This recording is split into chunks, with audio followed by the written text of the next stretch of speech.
Greetings, one and all.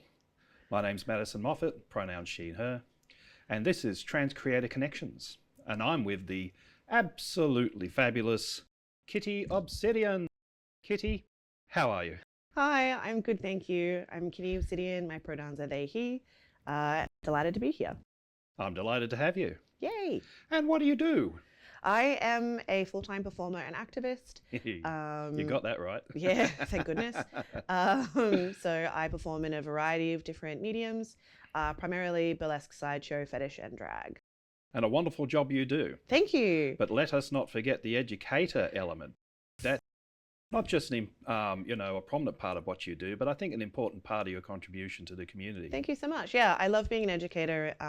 I am ADHD, so autistic and ADHD, and I have a vested special interest in history, specifically queer and fetish history, and like queer fetish history and burlesque. Yes.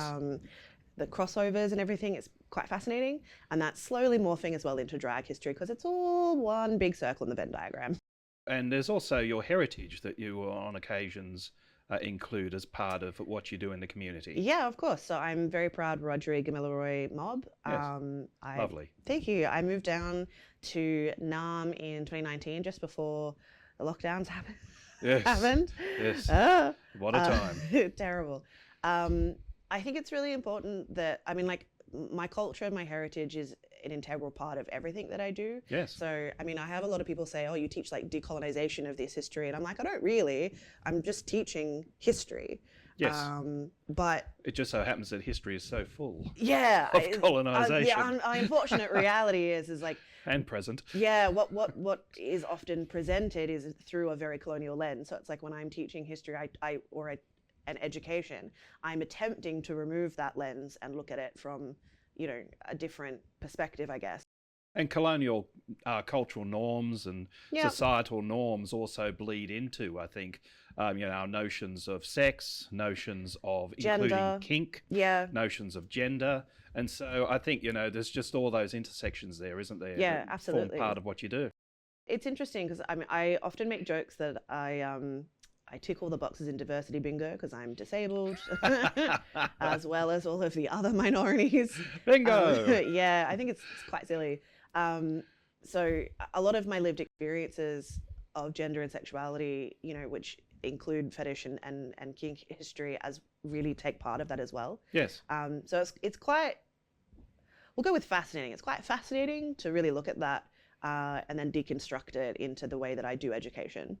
And I think that a lot of the areas of history that we're talking about here are also very much current. There's currency to what you're doing and what you're talking about. Yeah, I mean, for instance, some areas of kink, for instance, are not even considered legal yet. No, it's a lot of BDSM is still illegal in this country. It's also really interesting because history is very cyclical. Yes. So we are coming through another big cycle yet again.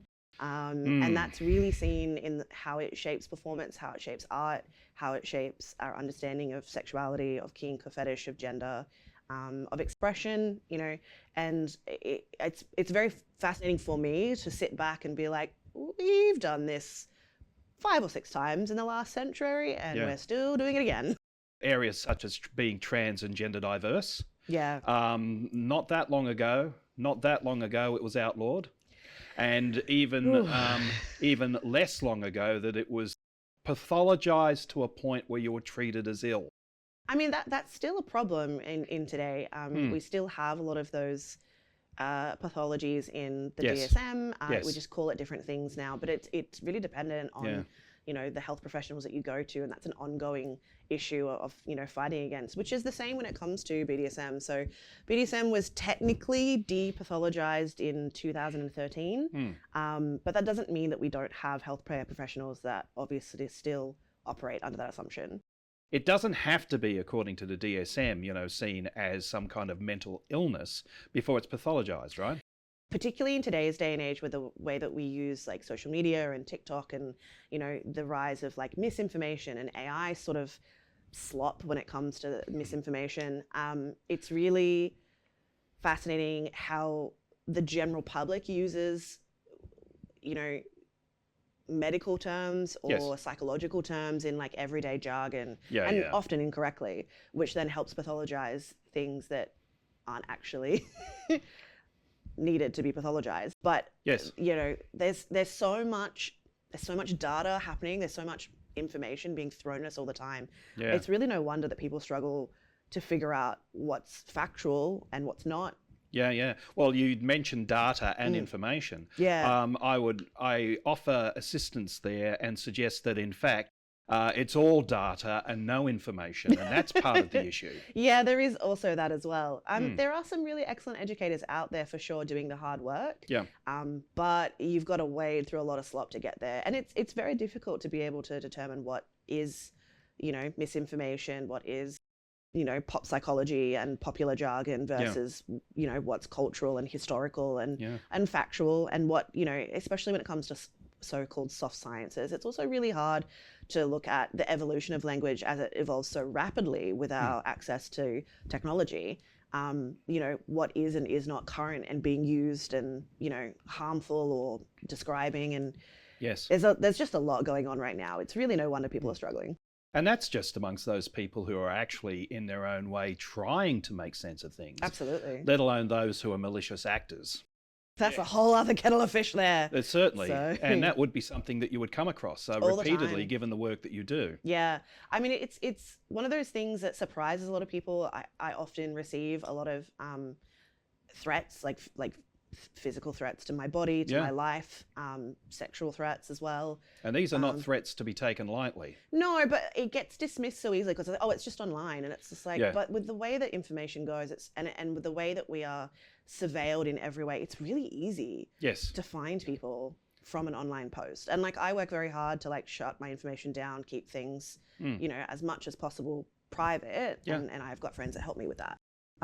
But that doesn't stop the fact that it can be quite scary. And I've had friends of mine who have had people turn up at their house to attack them for trying to educate. Yeah, indeed. You know, I mean, it's just online. I mean, what a nonsense term. Yeah. It is in writing. Yeah, absolutely. You know, there has been a degree of commitment there to at least put it in writing. And by virtue, I mean, if I put something in writing, I'd want people to take it seriously. Absolutely. I mean, I took a bunch of in writing death threats and like physical harm threats to the police because I felt like I had to, because this person knew where I worked. And, you know, it was very scary. And well, it's a threat by definition. Absolutely. And it was dismissed out of hand. And they were just like, oh, it's just online. It's not real. And I was like, it's in an email, guys. Like, yes. This isn't a stranger. Like, they know who I am. They know where I work. Yes. You know. Yes. But yeah, it happens all the time. I've learnt to come up with strategies to deal with it, and I've learnt to, you know, place things under privacy and work very hard to maintain a level of privacy. But I also refuse to be frightened out of doing the work that I do.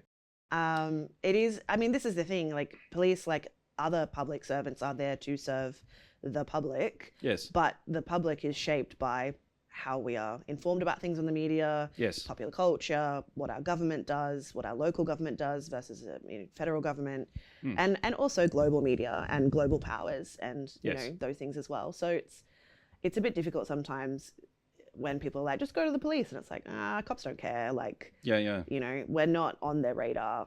I think we can very loosely talk about, you know, colonialism and decolonizing things.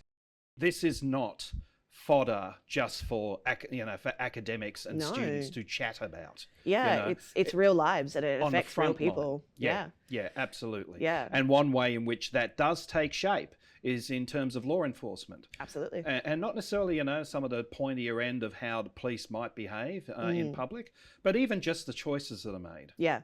And it's that sort of latent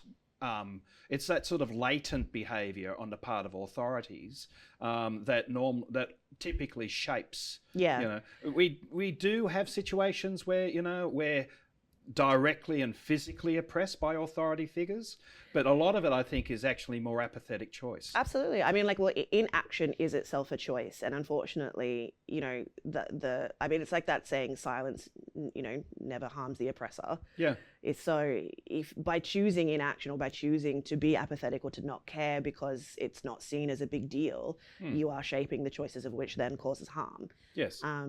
So, but yeah, the amount of people that are surprised that I receive this all the time, and they're like, how are you not more scared? I'm like, I mean, eventually, as much as it sucks, you get used to it. and you learn how to deal around it, where you don't continue being an activist and an educator. No, indeed. So, performance. Yes, I love performing. There's a freedom that comes from performance that you don't really get anywhere, or at least I don't feel anywhere else. The fact that I also use a performance as a way to fight, for the things that I believe in terms of representation and education and activism, is an added bonus. But I would perform just for the sake of performing. Yes. I do some like political performances, but a lot of the time I'm just a silly little guy. Yeah. Doing silly little guy things. And, that act of joy is in itself resistance. Yeah. And there is a persona, right? Absolutely. Yeah. Describe what Kitty, the Kitty, the stage persona, what are they like? Kitty Obsidian is larger than life, very quick-witted, sharp. Very sharp, very powerful. There's a lot of power and identity that comes through on stage that I don't always feel in IRL. Yeah, it sort of comes across like there's this godlike fierceness that you see with certain, like Vedic gods, Thank you so much. Yeah. I like to believe that I have a lot of energy from my ancestors and the spiritual connections that are like coming through as well, particularly when I am doing pieces around that. So Vedic gods is straying from the point. It's more, would it be First Nation spirits to an extent? Yeah, kind of. Yeah. I mean, I also have Scottish heritage as well, which I don't. That's fierceness. Yeah, so wonderful pride. Yeah. My mum's family is all Aboriginal. We're all mob blackfellas, and then my dad's side of the family is Scottish immigrants. Yes. Which I do love, and I do love my Scottish history as well. But I'm very entrenched in mob and community, and that blackfella heritage, and learning. I'm very intense about learning as much as I can from my elders, my aunties, and my uncles about the two different mobs that I come from, and their traditions. So Kitty Obsidian as a performing persona, like godlike or spirit-like strength coming from country. Yeah, absolutely. Yeah, that now makes a lot of sense. Thank you, and I like to really showcase that as much as I can, and show what that kind of like blackfella excellence looks like when we're given the opportunity to really channel what it means to be on country and to have that connection to culture. Yes. Because so many of us, obviously, with colonization, have been displaced and assimilated into white culture. So it's a real fight back. And one of the proudest moments of my life, which has happened 3 times now, is I've had other, particularly light-skinned blackfellas, come up to me and being like, I've never felt comfortable speaking about being mob in public until I saw you perform. Oh, that's fantastic. And it just makes me cry because that's the point. That's the point of why I do it. I want other people like me, to be like, oh, it's okay to just be myself. Yeah. Which is something we're not really taught to do. No. So in performing, you're kind of in real time trying to make that connection with country, with spiritual aspects. Absolutely. Again, as I said, the fierceness of the character makes that come through, and but that then lends itself to encouraging others to do the same. Yeah. So I grew up on country, and then when I was a late teenager, my mom, single mom, incredible woman, we moved up north, Queensland. So I'm from out country, New South Wales way. Like if you go to Tamworth and then keep going out to Narrabri. Great. Keep going out past Narrabri. Yeah. That's where I'm from. About 20 k's north of Narrabri. I know the area. Yep. Yeah. That's where I'm from. Yeah. Where all the underground springs are and pools and that. I used to go up there to swim. Yeah. That's where where my mob's from. Yeah, and, beautiful. So we moved up to Queensland for the last couple of years of school, and Mum got a really good job there. Yeah. And it was one of the things that really struck me was that like we moved away from a lot of people and a lot of community that I kind of just took for granted. Yes. And then I struggled a little bit more in Queensland as I'm very, very fair. And my mom's quite a bit darker than I am, but obviously the Scottish heritage came in strong, so I'm quite pale. And I really struggled to connect with mob for a little while as a teenager because I was very pale.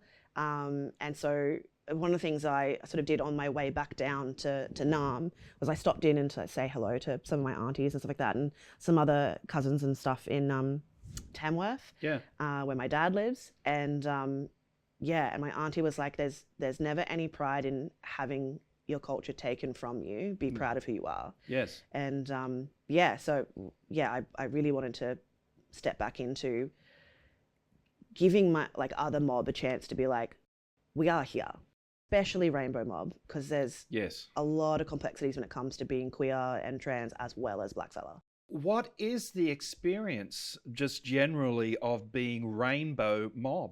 So for a lot of queer people, you're like too black to be queer. Yeah, okay. You know, this expectation that you're different and outside, and even within the queer community and the trans community, it's like, nah, but you're a black fella first. Like that matters more to them. And then in the black fella community, it's like, but yeah, but you're queer. So. Well, without, I don't want you to delve into territory you're not comfortable with, but you're queer, so ... Pushed out of the side. Really? Yeah. Well, it's really important to recognize that, like, historically, colonial society comes from a Christian perspective. Yes. Okay. So when you look at Christian colonial history here in Australia, very, very strict gender binary, very, very strict gender roles, what's expected of you in terms of being a man or a woman, gay, obviously illegal, sinful, all of these kind of things. And part of the forced assimilation and the cultural genocide that happens with Aboriginal people is an assimilation to that kind of very strict Christian colonial perspective. Yeah, some of the most devout Christians I've met have been First Nations Absolutely. people. And, because we were taken away from family, put into missions, taken away from, like mob and culture, not allowed to speak languages, not allowed to practice our spiritual practices. Yes. And, and it was replaced with religion. And people need things, like we need faith and we need things to believe in and to heal and to connect with. And that's how we connect with each other. You can't just have a cultural void. Exactly. Yeah. So they took our culture and replaced it with, this very strict Christian colonial perspective. And that is still a fight to decolonize in terms of modern day Aboriginal folks. Yes, okay. So there's still a lot of that really intense, religious perspective of like gay is bad, trans is bad, because we're still fighting back from that. We're still healing from that, and it's going to take generations. So where does sister girls and brother boys fit into that? Because it's complex. Yeah. And again, I don't expect to understand simply because I've had a conversation with you. No, I mean, but it's interesting because like Aboriginal people aren't a monolith either, and this is the other thing that's really hard sometimes. Yeah. But it's hard to explain to people because they don't. We are all Australian, right? We all grew up with this idea that we're, we you are, I am, we are Australian, right? It's like the song. And then I felt like in Life of Brian, I'm not. Exactly. And so it's this real push to this idea that Australia is a country and that we are homogenous. Yes. But it's like, over 214 different mobs or tribes. We all have different cultures and perspectives within that. Yes. It would be like trying to say that the entirety of Europe has to come under one particular culture as European folk. Well, it's not quite anywhere near as many nationalities within Europe as there was within First Nations Australia. Absolutely, but people still sort of act this way. Yeah. So the biggest problem is like, because we all have our own heritage and cultural beliefs and spiritual beliefs, and a lot of them have been taken from us, a lot of them have been erased and completely. There's a lot of incredible people doing a lot of really, really hard work with elders that are still alive. Yes. To write language down and to write stories down that they remember from their childhood before they were taken, before they were removed from culture. Yeah. But a lot of it has been lost. We've lost some languages entirely. We've lost some culture entirely, and will never come back. That genocide was strong. And some of that's the First Nations queer culture? Some of it, absolutely. Okay. There's been a real pushback and a real fight for that, but a huge part of that is obviously our sister girls and brother boys from Northern Territories and the northern part of Australia. Yes. And thank goodness, especially the Tweed Islands, they've really worked hard to like maintain that hold and Although do I that. know, I've spoken with some of the Tiwi Island girls, and it's hard. It's absolutely, and hard. They are fighting the good fight and honestly deserve way more attention and praise than we give them. Yes. Because they're really struggling and deserve all the help they can get. The wider Australian blackfellas have kind of adopted that perspective because we don't have our own anymore. Yeah, we know that there was one. We have historical and anecdotal evidence from our elders through oral tradition that there were queer culture before colonisation, but we don't have specifics for a lot of mobs. And some mobs do, and that's amazing. Some mobs don't. Some mobs, it's not really talked about much because, again, we're still fighting that Christian colonial perspective, and there's a lot of that kind of issue as well. Sure. So there's a lot of really hard work being done right now from a lot of incredible historians who are fighting to preserve as much as they can. But in the meantime, in terms of like general population, a lot of us have adopted the sister, girl, brother, boy perspective because it's one that we can relate to, that we connect with, and it makes sense to us. Well, you know, I mean, that's evolving culture anyway. Absolutely. You know, there's certainly no question of legitimacy there, for instance, in, oh, well, hang on, that's from the north and you're not from the north. You know, cultures adopt all sorts of things. Absolutely. And you know, we've always been very trade orientated. Like there's song lines and trade routes have always been a thing. Like, you know, the two mobs that I'm from, the Kamilaroi and Wiradjuri, are like their countries are next to each other. There was a lot of intermarriages and trade routes and things like that. So there's quite a lot of us around. There's a lot of Wiradjuri people out there. So, which is great. And so a lot of us have adopted that. And it's, as a non-binary trans masc, it's not something I necessarily identify with personally. But there's something there to relate to. Absolutely. Yeah. To relate and connect to and understand.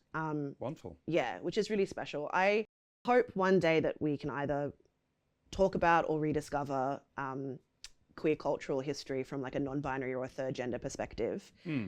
From my mobs would be wonderful, but you know, fingers crossed. But at the moment, I'm unaware of it.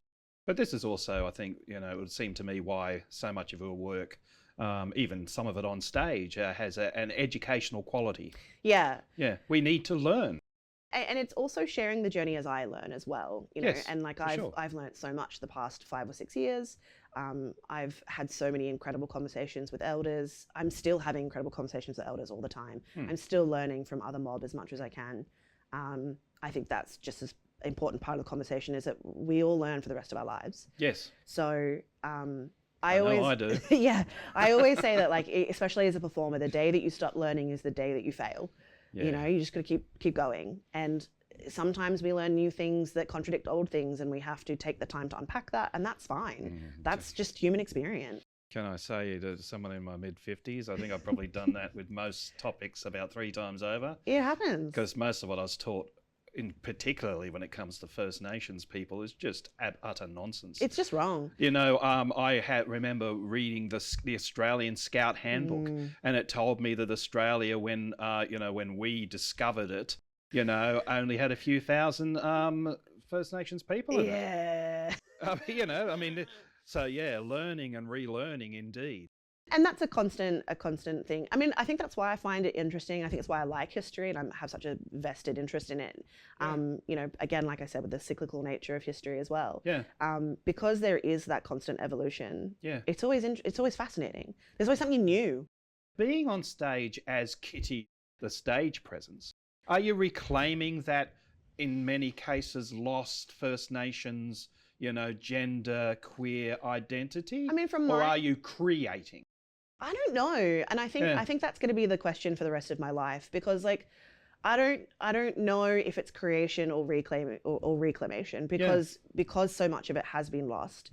And there is so much going on. And I'm not the only one. There's so many of us who are doing such incredible work in that sphere. And we have similar experiences and different experiences depending on what countries we grew up on, what cultures we grew up in. You know, one of my siblings, one of my sibbies, who I love more than anything, Dale Woolwich Brown, also known as the Kamilaroi Cowboy. You know, he's currently residing in Western Australia. We're from the same mob, which was incredible. And, you know, is a gay man, and he has very different experiences, and yet we have the same ideas. So, you know, I think it's impossible to tell. I think spend the rest of my life continuing to learn and experience and grow and see what happens.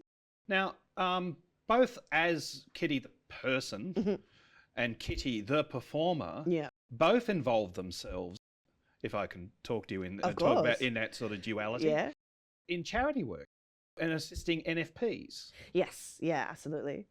So maybe if you outline your most recent projects as an example. A project happening this year that I've really bitten off more than I can chew in a way, but that's okay. I've got a good team. I'm running what I call the Fetish Fantasy Ball, and it is a fundraising gala. We are raising money for BlaQ, that's BLAQ, so Rainbow Queer Mob National Organisation, Yes. and for Vixen, which is our Victorian local sex worker peer-led organisation. Yes. So raising funds for both of these things. Huge gala event. Very, very excited about it. Lots of incredible performers, art exhibition, mini market of artisanal stalls. We've just had Stigma Health come on as our official sexual health partners for the event. I literally got that email like 2 days ago. I'm so happy. Very, very excited to have them on board. Very grateful for their support. So we've got information stalls, photography booths. I have a string quartet playing for the first 45 minutes on arrival. Yeah. We've got some really amazing local organizations sponsoring us, helping us out. Yeah. So many prizes. We've got raffles and auctions. We've got best dressed competition prizes. We've got lucky draw prizes. Just by buying a ticket, you could win thousands of dollars worth of kit from our sponsors. It's really phenomenal how much the community has come on board for this. I was about to say, it's like just by virtue of what's going to be there. Yeah. It'd be normally just a show. No, not And if this you're one. lucky, a little bit of chicken and a potato. No, this is huge. But this is, massive. So we're not doing like a sit-down dinner because I couldn't get a catering company on board, unfortunately. But we do have food. I might still turn up. Yeah, great. Don't worry, there's still nibbles. But we're doing it's like a large buffet style of like hors d'oeuvres, cheese, biscuits, you know, antipasto, all that kind of shenanigans.